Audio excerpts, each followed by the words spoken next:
আপুরা মনে করো একটা জামা বানাবে তুমি, কিন্তু জামার কাপড়টা পর্যাপ্ত পরিমাণ নাই, তাহলে কি করবা? কত জামার কাপড় কম থাকলে আমরা জোড়া দিব, এটা আমরা সবাই জানি, কিন্তু সহজে জোড়াটা কোথায় দিলে ভালো হবে এইটা কিন্তু অবস্থার উপরে ডিপেন্ড করে। মানে অবস্থার উপরে ব্যবস্থা। আমি যে এখন একটা পদ্ধতি দেখাই দিব, তার মানে এই নয় যে এই পদ্ধতিটাই তুমি সব সময় ব্যবহার করতে পারবে, তবে তোমার কাজে লাগবে যদি তুমি শিখে রাখতে পারো। হ্যাঁ, ওকে। মনে করো এই জামাটা আমার লম্বায় এভাবে দিই, তাইলে বুঝছি ভালো হয়। হ্যাঁ, লম্বায় ছোট, কাপড়টাই কি লম্বায় ছোট। এটা যদি আমরা তাকাই, একটু খেয়াল করো, মনে করো একটা ব্লাউজই বানাবো, লম্বায় ছোট একটুক হবে, কিন্তু বাকিটুকু হইতেছে না। সাধারণত আমরা নিচে জোড়ার চিন্তা করি, কিন্তু দেখো নিচে যখন জোড়া দিব অনেক কাপড় লাগতেছে, অনেক কাপড় লাগতেছে।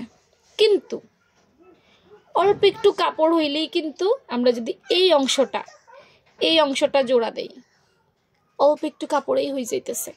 এই দেখো, একটা কামিজ বানাবো, মনে করো কামিজের এই গলাটা ছোট্ট করে নিলাম, কাঁধও ছোট করে নিলাম, মোহরাও ছোট করে নিলাম, প্যান্টের এই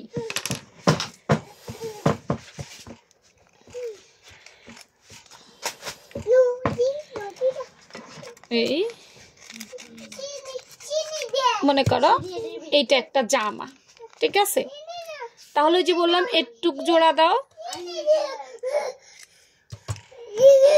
এই যে ছোট কাপটুকু হিসেব করে, অবশ্যই হিসেব করে করতে হবে, হিসেব ছাড়া নয়। কিন্তু এই জায়গাতে যদি তুমি জোড়াটা দাও, খেয়াল করো ভালো করে, এই কাটটা যদি ছোট্ট করে জোড়া দাও, তাহলে কিন্তু তোমার পুরো জামাটা হয়ে যাচ্ছে। আর কাট কিন্তু ওড়নার নিচে থাকবে, গলার পাশে থাকবে, এটা ওইভাবে কেউ ফোকাস করবে না।